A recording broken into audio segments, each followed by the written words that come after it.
Wih, Mama lagi ngapain nih? Lagi rebus air. Hah? Buat apa? Mama mau bikin air teh, Oh, teh panas. kok harus direbus dulu sih airnya? Kenapa nggak air habis itu masukin gula baru direbus bareng-bareng? Ya, dari dulu kan kalau bikin teh seperti itu, Bung. Rebus dulu airnya, baru diseduh deh. Untuk tehnya yang udah ditaruh gula gitu. Oke guys, nah jadi sekarang kita akan membahas mengenai salah satu sifat koligatif larutan, yaitu adalah kenaikan titik didih. Kenapa kita bahas ini? Karena sifat ini yang akan menjawab kenapa kita harus rebus airnya dulu, baru kita masukin gula dan teh-tehnya itu ya. Oke, kita langsung masuk aja ke penjelasannya. Di sini kita punya 2 gelas air dengan volume yang sama 240 ml, 240 ml dengan KB atau tetapan kenaikan titik didih airnya sebesar 0,52 derajat Celcius per molar. Nah, kita juga punya yang namanya titik didih dari air murni ya. Ini sebutannya masih air murni. Kenapa? Karena airnya itu benar-benar pure air. Dia belum dimasukin apapun, belum dicampur apapun, jadi benar-benar pure air, makanya disebut air murni. Titik didihnya berapa? Ini 100 derajat Celcius. Artinya apa? Artinya kita untuk mendidihkan air ini ya, untuk mendidihkan air ini kita perlu menaikkan suhunya terus sampai pada 100 derajat Celcius. Kalau suhunya udah 100 derajat Celcius atau lebih dari 100 derajat Celcius, maka air tersebut sudah mendidih gitu. Tapi kalau kurang dari itu ya airnya belum mendidih gitu ya. Itu yang disebut dengan titik didih. Nah, sekarang apa yang akan terjadi? Kita akan coba masukin gula nih. Saat gula dimasukkan, oh ternyata gula tersebut larut di dalam air. Maka dari kasus ini kita dapat menyimpulkan bahwa gula itu berperan sebagai zat terlarut, sementara air yang menjadi pelarut. Kenapa? Karena air yang melarutkan gula gitu.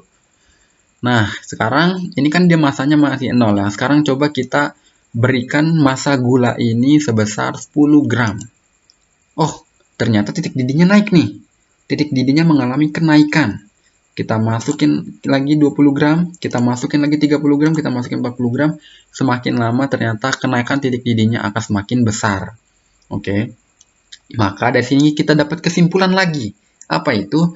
Ternyata kenaikan titik didih itu dipengaruhi oleh yang namanya konsentrasi daripada zat yang dilarutkan atau zat terlarut gitu.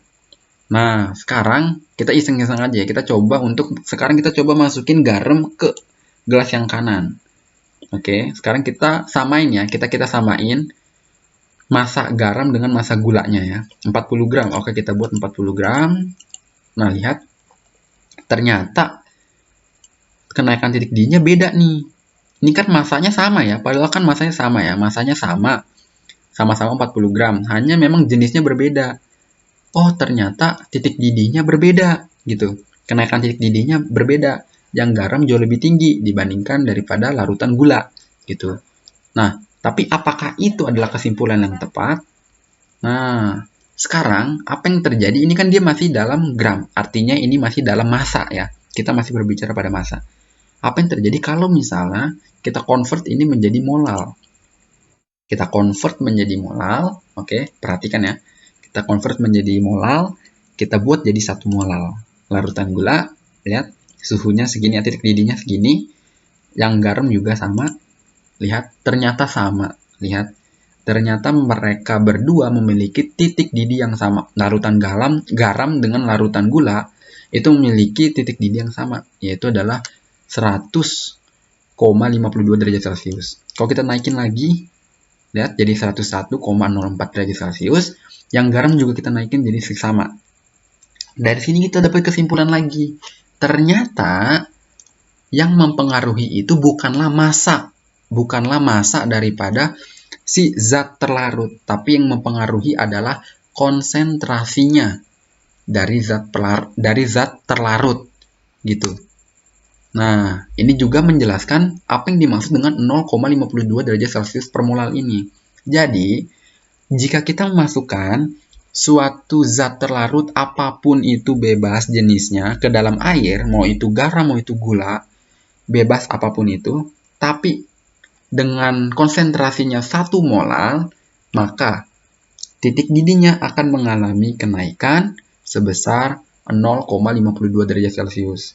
Dalam kasus ini kan kita naikin jadi 2 ya. Kalau kita masukin 2 molal, artinya 0,52-nya ini dikali 2. Dapat berapa? 1,04.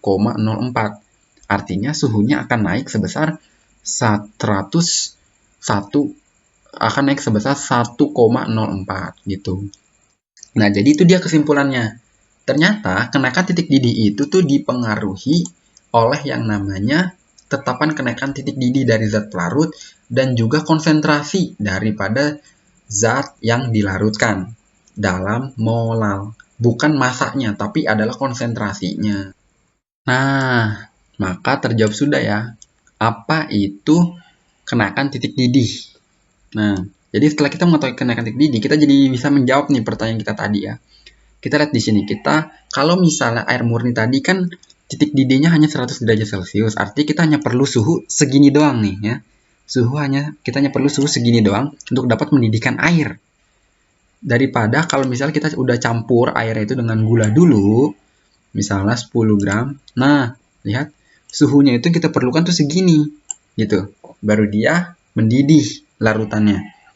Nah, mungkin gapnya kecil ya, hanya 0,241 gitu.